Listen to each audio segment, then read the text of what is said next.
नमस्कार मित्रमंडळी, मी तुमचं सगळ्यांचं स्वागत करतो.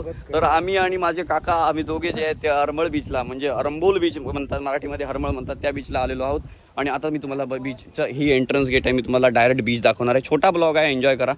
तुम्हाला सिनेमॅटिक पण दाखवणार. इथून जो गॅप आहे हा बळकंड म्हणतो आम्ही त्याला, त्या बळकंड्यातनं जायला लागतं. बाबूला डावके काय जबरदस्त हे आहे ते दाखवतो तुम्हाला. वा, हे बघा झापानी वळ, हे भारी ना, असा गुलक्षणान करू काय. तर सुंदर आहे हे बघा, काय वा, सुरूचं झाड, वा वा, सुंदर रे सुंदर. आता इथूनच डायरेक्ट एंट्री आहे, डायरेक्ट बीच ना तुम्हाला. हे कसं झापानी वळलेलं आहे बघा, कार मस्त डिझाईन आहे. इथूनच एंट्री आहे, एकच एंट्री नाही, 4 मल्टिपल एंट्रीज आहेत. आणि इथे आहेत तुम्हाला मस्त मस्त एन्जॉय करायला, तुम्हाला फॉरेनर्स एन्जॉय करायला, मजा करायला. बीचवर तापलेला आहे बीच, पण फॉरेनर्स पण भरपूर असणार. आपल्याला ते सवय असतं जरा फिरायला, इकडे तिकडे वा वा चिल आउट करायला, जबरदस्त मजा येते. सो हा बीच बघू शकता तुम्ही. चला आपण त्या साईडला जाऊन फिरूया. बळा या साईडला काय जबरदस्त लोकेशन आहे.